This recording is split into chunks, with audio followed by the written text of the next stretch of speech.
ప్రధానంగా ఈ కూటమి ప్రభుత్వం చెప్తున్నట్టుగా స్పీకర్ గారు 20 కోట్లు తీసుకొచ్చినట్టు బూటకు అవన్నీ అబద్ధాలు. చేసినవన్నీ కూడా జనరల్ ఫండ్ ఒక ఈఎంఆర్డీ నుంచి 4 కోట్ల రూపాయలు తీసుకొచ్చారు తప్పించి వాళ్ళు ఎక్కడెక్కడ ఎస్డీఎఫ్ నుంచి ఎక్కడ కూడా నిధులు తీసుకురాలే.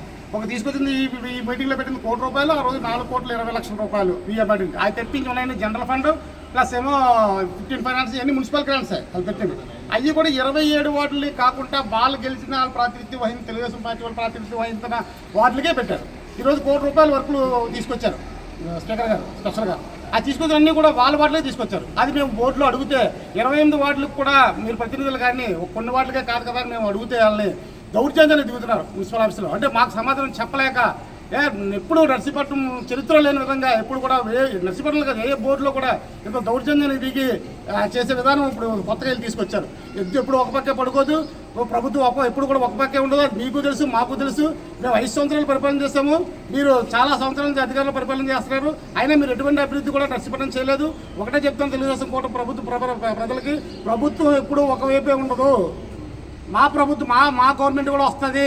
ఒక్కొక్కరిని తీసుకొచ్చి ఐబీ సెంటర్ మోకాల మీద కూర్చోబెట్టే రోజులు కూడా దగ్గరలో ఉన్నాయని చెప్పని ఈ విధంగా కూడా ప్రభుత్వాన్ని తెలియజేస్తున్నాను. నమస్కారం. అందరికీ నమస్కారం అండి. ఈరోజు తెలుగుదేశం పార్టీ కోసం కానీ తెలుగుదేశం నిర్వహిస్తున్న ప్రభుత్వం కోసం కానీ మనకు కొత్తగా చెప్పనవసరం లేదు. ఇది బూటక ప్రభుత్వం అని ఈ సంవత్సర కాలంలో ఆంధ్ర రాష్ట్ర ప్రజలందరూ కూడా మాట్లాడుకుంటున్నారు. అందరికీ కూడా అర్థమైపోయింది. దానికి ఉదాహరణగా మనకి చాలా కోట్లు తెచ్చాము, మేము అన్ని వాటిలో సమానంగానే మేము సమపరిపాలన చేస్తున్నాము, అభివృద్ధి చేస్తున్నామని చెప్తున్నటువంటి ఈ తెలుగుదేశం పార్టీ ఈ ప్రభుత్వం నర్సీపట్నం మున్సిపాలిటీలో కేవలం వర్కులు వాళ్ళు గెలిచినటువంటి వార్డులకు మాత్రమే అలాట్ చేసుకుంటూ మిగతా వైసీపీ కౌన్సిలర్స్ ఎవరైతే ఉన్నారో ఆ వార్డులకు ఎటువంటి ఇవ్వకుండా మొండి చేయి చూపిస్తున్నారు ఈరోజు. అంతకన్నా దౌర్భాగ్యం ఏంటంటే మా కౌన్సిల్ మా గవర్నమెంట్ ఉన్నటువంటి నడిపినటువంటి కౌన్సిల్లో ఏ రోజు కూడా పరస్పర విరుద్ధ ధోరణులకు కానీ గొడవలకు కానీ పోయిన దాఖలాలు ఈనాటి వరకు చూడలేదు. ఈ ఎవరైతే తెలుగుదేశం పార్టీ వచ్చిందో ఈ 1 సంవత్సరంలో ఇది రెండోసారి ఒకరినొకరు కలబడి కొట్టుకునేటువంటి సంస్కృతికి వచ్చిందంటే మున్సిపాలిటీని ఏ స్థాయికి దిగజార్చేశారనేది ఒకసారి మనం మాట్లాడుకోవాల్సిన పరిస్థితి. ఈరోజు హామీల దిశగా కానీ లేకపోతే మున్సిపాలిటీ మీకు ఇచ్చినటువంటి మ్యాండేటరీని కానీ రీచ్ అవ్వకుండా పర్సనల్గా మా మీద అటాక్ చేయడం, కౌన్సిల్లో తప్పుడుగా మాట్లాడడం, ఈ విధమైన సంస్కృతిని తీసుకొస్తూ ఏవేవో చేసామని చెప్తున్నారు. ఈ రోజుకి వచ్చి ఈ సంవత్సర కాలంలో ఉదాహరణకు నా వార్డులోనే ఎటువంటి వర్కులు ఎటువంటి డెవలప్మెంట్ కూడా ఈ 1 ఇయర్లో ఎక్కడ కూడా జరగలేని పరిస్థితి. ఈరోజు అంతకన్నా దారుణమైన పరిస్థితి ఏంటంటే మున్సిపాలిటీలో ఉన్న 9 RO ప్లాంట్లని వాళ్ళకి నచ్చిన వ్యక్తులకి ఎవరైతే ప్రస్తుతం కొనసాగిస్తున్నారో వాళ్ళకి ఎటువంటి సమాచారం కూడా ఇవ్వకుండా, వాళ్ళు ఎంతైతే ఇన్వెస్ట్మెంట్ పెట్టారో ఆ ఇన్వెస్ట్మెంట్ వాళ్ళకి సమాధానం చెప్పకుండా, వాళ్ళ తాలూకా సాధక బాధలు కూడా వినకుండా వీళ్ళు వన్ సైడ్గా వాళ్ళ తెలుగుదేశం పార్టీకి చెందిన వ్యక్తులు తీసుకొచ్చి RO ప్లాంట్ల నిర్వహణకు పెట్టారండి. అది ఎంత దౌర్భాగ్యమైన పరిస్థితి అంటే కేవలం పార్టీ జెండాను పట్టుకున్న వాళ్ళకే వాళ్ళ అజెండాలో పెట్టి వాళ్ళ పాపం గడుపుకుంటున్నారు తెలుగుదేశం పార్టీ నాయకులు. ఇది కమిషనర్ గారు కంప్లీట్గా ఫెయిల్యూర్. ఎందుకనంటే ఎక్కడి నుండి అయితే రసీదు వచ్చి అటు నుంచి సీట్ వచ్చి ఈ పేర్లో పెట్టండి అంటే ఆ పేర్లో పెట్టి కమిషనర్ గారు అజెండాగా కౌన్సిల్ తీసుకొచ్చేస్తున్నారు.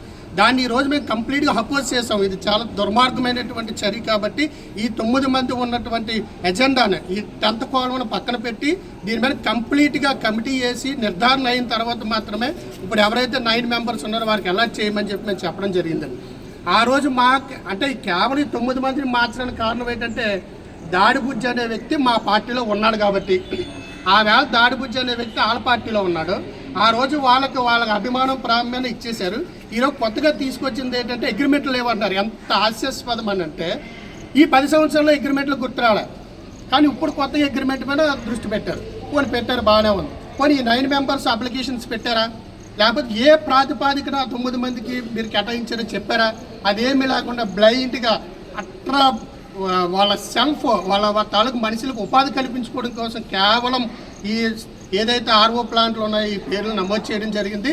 దానికి మా డిమాండ్ కూడా దాన్ని ఏదైతే ఉందో దాన్ని ఆమోదపరచొద్దని చెప్పి మేము అందరూ ఇవాళ వ్యతిరేకించడం అయింది. దానికి కూడా అవుట్ రైట్గా టీడీపీ వాళ్ళు ఎవరైతే ఉన్నారో వాళ్ళు మీతో మాకు సంబంధం లేదు, మేము దీన్ని తీర్మానిస్తున్నాము చెయ్యవలసిందని చెప్పి ఎవరైతే చైర్పర్సన్కి ఉన్నారో చైర్పర్సన్కి థ్రెట్ చేస్తున్నట్టుగా ఆవిడికి పెట్టాలి అని చెప్పి వాళ్ళు చెప్తున్నారు. ఇది కంప్లీట్గా కూడా మన ఎవరైతే తెలుగుదేశం పార్టీ ఉన్నారో, ఎవరైతే నాయకులు వాళ్ళ కనుసైకిల్ ఈ కమిషనర్ నడుచుకుంటూ ఈ 9 మంది ఎవరైతే ఉన్నారో వాళ్ళ మీద వాళ్ళ పార్టీ కార్యకర్తలకి ఇస్తూ నిజమైనటువంటి ఎవరైతే ఆర్ఓ ప్లాంట్లు లక్షల రూపాయలు దాని మీద ఇన్వెస్ట్ చేసి దాని మీద బ్రతుకుతున్నటువంటి 9 మందిని ఈవేళ పొట్టగొట్టేసే ప్రయత్నం ఈ గవర్నమెంట్ చేస్తుంది. ఇది ఒక ఉదాహరణ మాత్రమే. ఇలాంటివి ఎన్నో ఈ టీడీపీ అరాచక పాలనకి అంతం పలకాలని చెప్పేసి రానున్న ఎన్నికల్లో 2029లో వీళ్ళు మళ్ళీ గతంలో ఎక్కడైతే ఉన్నారో అక్కడికే పంపిస్తారని చెప్పేసి మేము చెప్పడం జరుగుతుంది.